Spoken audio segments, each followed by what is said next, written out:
Okay, today we're going to talk about ln and how it relates to Euler's number, but first let's do a bit of a warm-up. So I want you to find the derivative of y equals 1/64 e to the negative 4x. Okay, so y prime is equal to, and we're going to bring down the exponent or find the derivative of the exponent. So the derivative of negative 4x is negative 4. And then we write down the original function.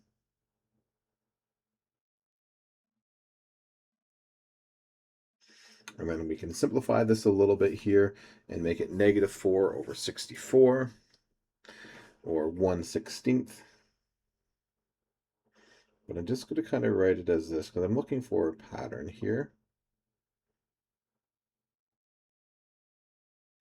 Because next, I'm going to ask you to find the second derivative of that equation. So y prime prime is equal to, we're going to take the derivative of the exponent, so negative 4, and then we're going to times that by the original equation.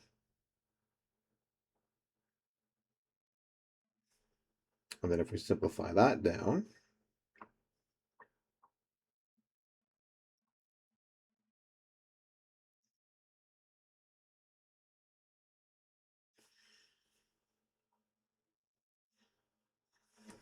we should be able to see a little bit of pattern here. My main function stays the same, and the value of my fraction is what's changing.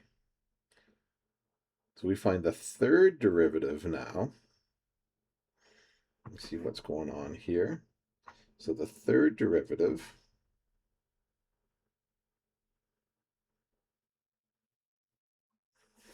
bring that negative 4 down, times it by the original equation,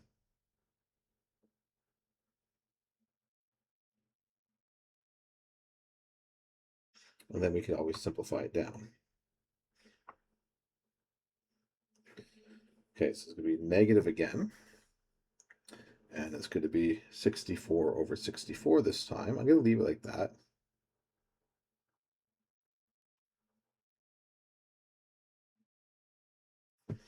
Because there is a bit of a pattern happening here. The only thing that's changing is a fraction. So what if we wanted to find the 50th derivative? Would we be able to figure this out? So going back up, if we write this as kind of a simplified fraction, you can see everything's always changing by a 4. So could we kind of simplify this down? My original equation is going to be 4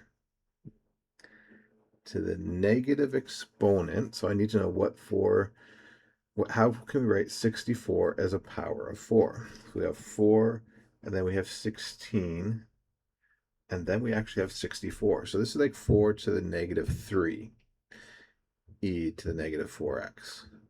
My derivative, if we look at my derivative down here, it's negative because it's my first one. So that's kind of a second pattern. We'll see that the first, third, fifth odd derivatives are going to be negative. But then it's 4 to the power of 1 over 4 to the power of 3, which is 4 to the negative 2. See the pattern? Coming down here, we have 16.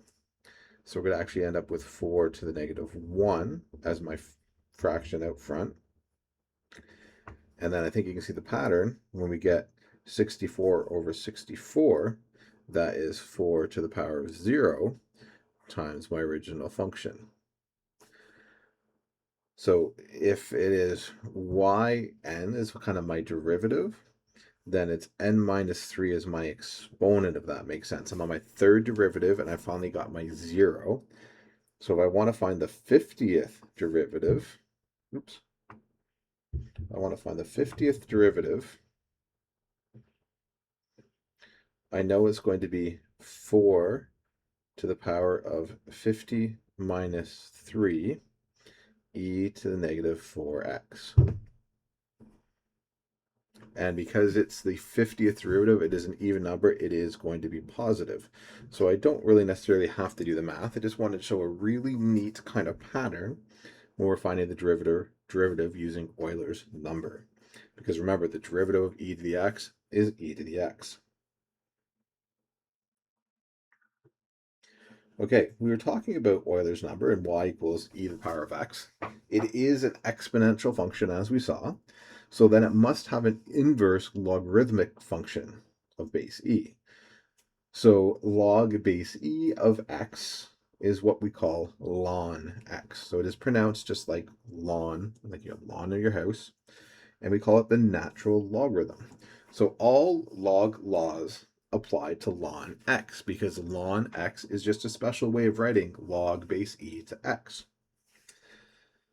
Okay, so I have a proof of a theorem here, but I want to kind of keep the video shorter. So if you need to see the proof of the theorem, there's a link there that you can follow. But we do have, if f at x equals ln x, then dy by dx equals 1 over x. So I'm just trying to show again that there's different ways. I didn't do the f prime at x, but dy over dx is another way to write down derivative.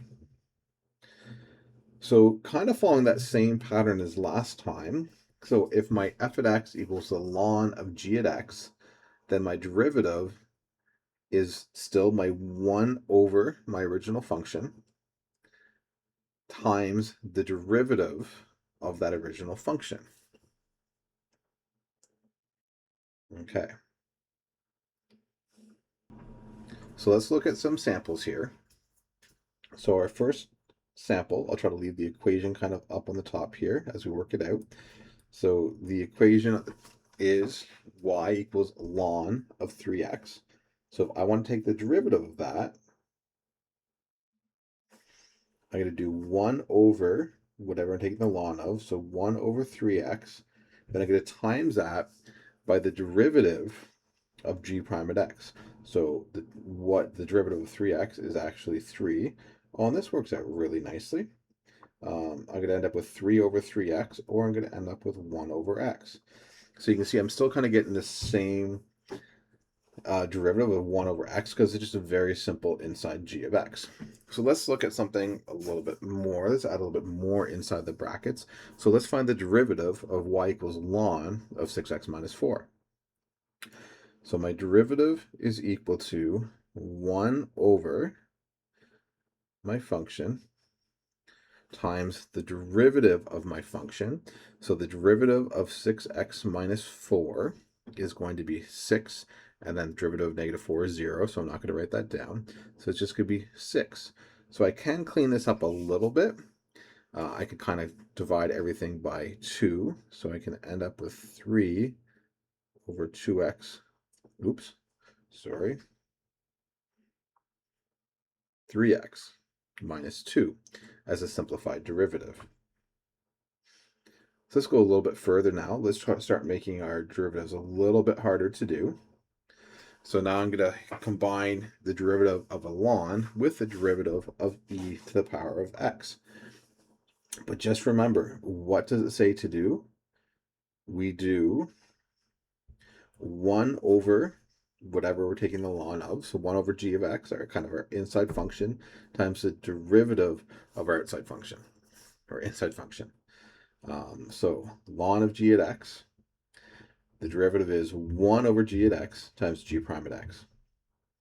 So again, I'm going to find it by doing 1 over what I was taking the ln of, so x squared plus e to the x.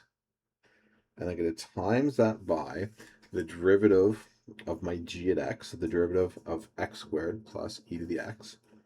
So the derivative of x squared is 2x plus the derivative of e to the x, which is e to the x. Now, is there anything I can really simplify down here? No, not really. So let's just kind of write it as a fraction. We'll have 2x plus e to the x over x squared plus e to the x. It looks like I should really be able to common factor something out, but there's nothing. Nothing I can cross out. Do not cross out those e over x's. It has to be a common factor. It has to be something in every single term before we can simplify that down. So I know you have an urge of scratching out an x, scratching out e to the x, but we cannot do that. The only time we can cross out of it is in every term. Or in other words, we can common factor something out of the top and bottom, then we can simplify. Okay, going a little bit crazier here now. Let's look at a bigger one. So I have y equals 5x cubed times ln of 10x squared. So you should be able to look at that and say, hey, you know what? I got a product rule here. So my product rule says f prime times g plus f times g prime. Okay, so I'm going to write that down off to the side to help me remember. It's f prime g plus fg prime. There's my product rule that I'm going to try to work with. So first thing says I need to take the derivative of 5x cubed. Okay, that's simple. Just a little power rule. Then I'm going to leave it as the ln of 10x squared. Then I'm going to add, we leave it as 5x cubed, and we times it by the derivative of ln of 10x squared. So that says again that we go 1 over 10x squared times the derivative of 10x squared, which gives me 20x. So this now looking does have some stuff that I can work with here. Well, probably the first thing I want to do is maybe simplify that whole second term down a little bit, just see if it's a little bit easier. So let's keep that first one the same. There's nothing in that first term I can really do. So 15x squared times the ln of 10x squared. But over here, there's a little bit I can do. So I have 5 times 20 is 100 divided by 10 is going to give me 10. Then I have x cubed divided by x squared gives me x times x is an x squared. Okay, so now I can see I can do a common factor. Actually kind of worked out nice that I don't have a fraction in my second term anymore. I'm going to want to kind of common factor this out. So looking at both of these here, I can definitely take a 5 out of both terms. So remember, terms are separated by addition or subtraction. So my first term is 15x squared times ln of 10x squared. And my second term is just the 10x squared. So what can I common factor out of both of those? So again, there's my first term. And here is my second term.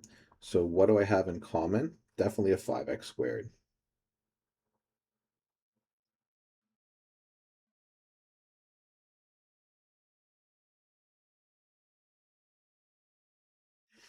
So there is my derivative. Okay.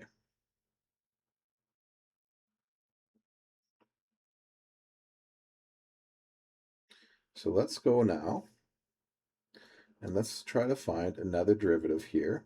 So my equation is y equals the ln of a radical. Now, I don't always, again, like having those radicals here. Some of you might be able to take derivatives, keeping it as a radical, but some of us just like to kind of rewrite that first. So this is still y equals, and I'm just going to change that of the ln of x to the 5/3. So I'm just rewriting that to make it a little bit easier to take the derivative. So now I'm going to go ahead and I'll actually find the derivative. So I'm just going to change colors to show you that my original there is still my function. Now I'm trying to take the derivative. So the derivative of a ln is 1 over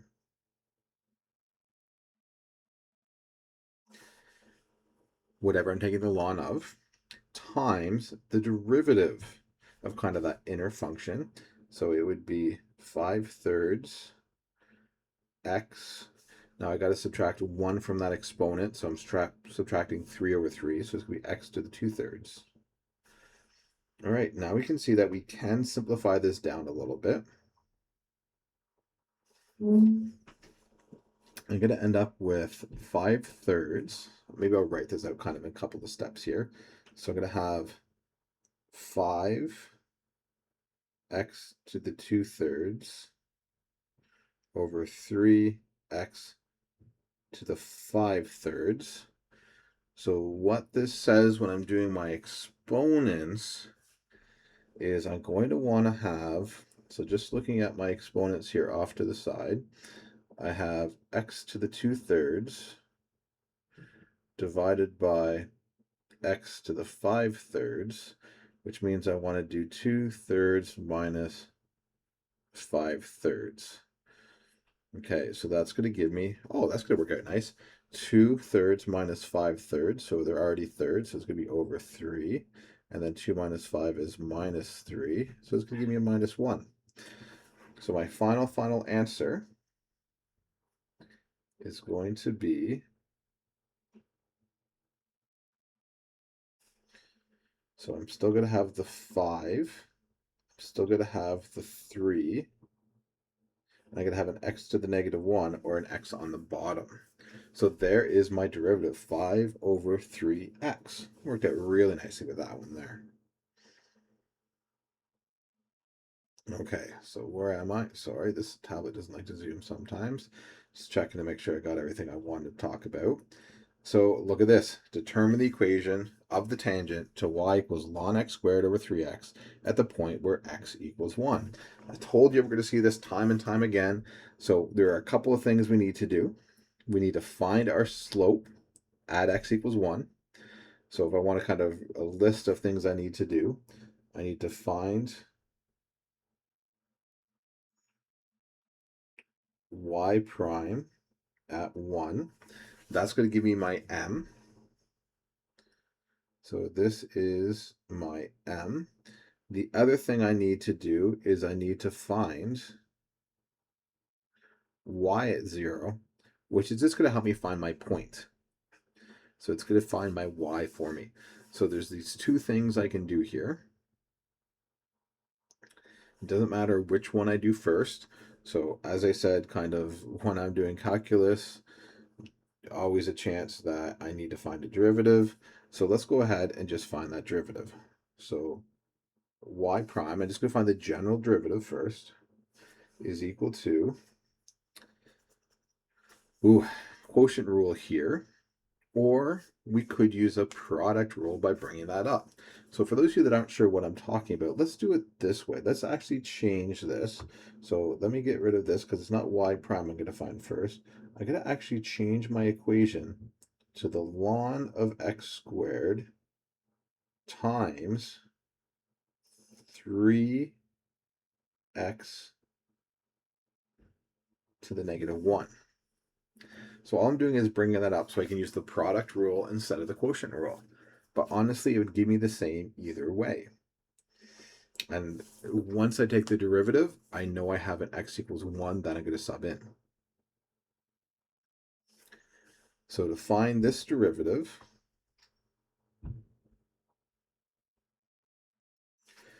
I have to do f prime times g plus f g prime.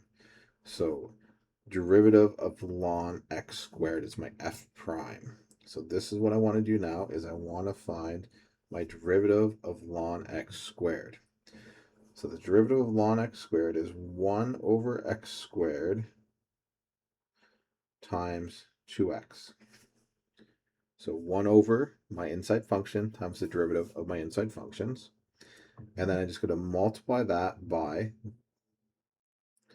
my 3x to the negative 1. And now I'm going to add. So now I want to leave that function as is, so the ln x squared. I'm going to times that by the derivative. So I'm going to do my derivatives in green so you can kind of see what I'm doing. So times that by the derivative of my g, which is 3x to the negative 1. So I'm going to bring that negative 1 down.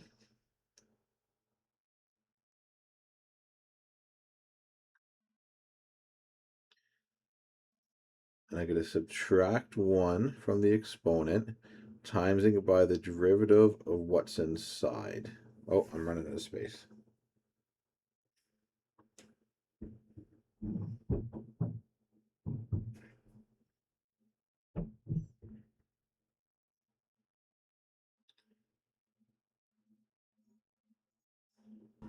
Okay, so I cleaned that up and kind of corrected myself as well. So to find the derivative of 3x to the negative 1, I bring that negative exponent down to make it negative. Then I keep my 3x the same. I accidentally put my negative in the wrong spot. And then I subtract 1 from the exponent, so I get 3x to the negative 2. And then I times it by the derivative of what's inside, which is my 3. So I can simplify this down if I want to. And there could be some ways to simplify this one down a little bit, especially at the first part here. But I can also just sub in x equals 1.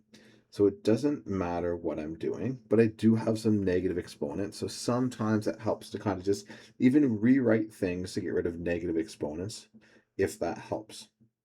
So I'm just going to rewrite this now, not worrying about simplifying it too much, but I do just want to kind of have it a little bit simpler. So this is equal to, and I'm not even going to worry about canceling any x's out here. I just want to, again, get rid of negative exponents. So it's going to be a 2x on top, and then that's going to be over x squared times 3x. And then I'm adding, so again, I just got rid of that negative 1 and I moved it down to the denominator. And I could simplify and clean that up, but I'm just going to be subbing in a 1. So then that's going to be over 3 ln x squared, I can make that negative, over 3x squared. So just getting rid of the negatives there is all I'm kind of really doing. Now I know that I want to sub in x equals 1. So now what I'm finding is y prime at 1. So anywhere where I see an x, I'm going to sub in a 1. So it's going to be 2 times 1 over 1 squared times 3 times 1 plus 3, or minus 3, ln of 1 squared over 3 times 1 squared. So this first part is going to clean up really, really nicely. So that first part, I'm going to end up with 2 over 1 squared is 1, 3 times 1 is 3. And then it's going to be, and I'm just going to even change that to my minus sign right now, minus 3 ln 1 over 9. Okay, sorry about that pause. I just had to give myself a little bit more space because I was running out of room here. This kind of looks crazy still, but it's going to actually work out really nice. So I still have my 2/3, and then minus. Now, what ln of 1? What is the ln of 1? That's a little bit messy. That was my n for ln. So ln of 1 means what do I need to have e to the power of to equal to 1? So, well, okay, well, if I need it to equal to 1, then my exponent has to be 0. So the ln of 1 is 0. So I'm going to actually end up with 2/3 minus 0. So my slope is 2/3. So I kind of did this going all the way through, but if I went up to the top, and if I actually did some simplifying first, it could actually be a little bit easier. So we'll talk about it at the end, but always remember we do have our logarithm rules that we could use. So I worked through all this to get my slope being 2/3. So again, remember this whole thing I've done is just to find my slope so far. So I'm going to have to pause this, give myself some more room because I'm writing too big. Okay, so the last thing I need to do is find my y of 0. So if I go back up and look at my original equation, I've got ln x squared over 3x.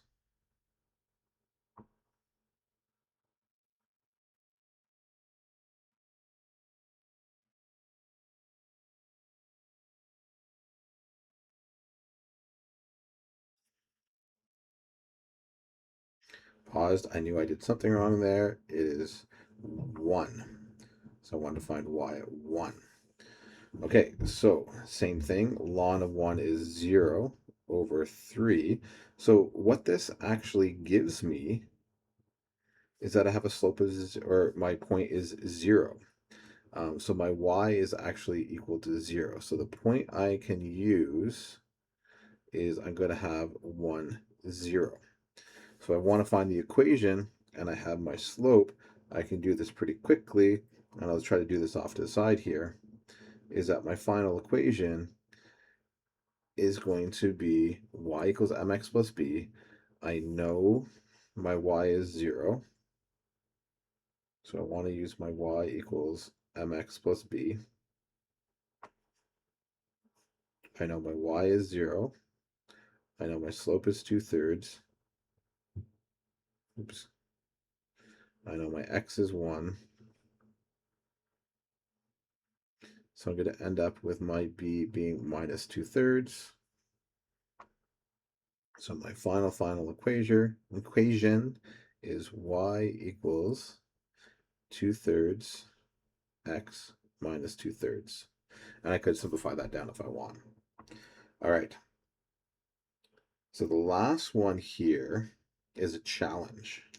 So I'll have the solution for you, but I'm going to do the solution in another video because I want you to try this one on your own and then see where it is, or see what you got, see what the answer is.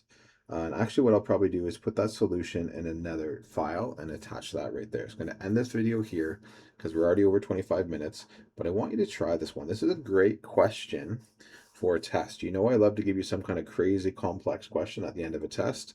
So you're going to see something like this again.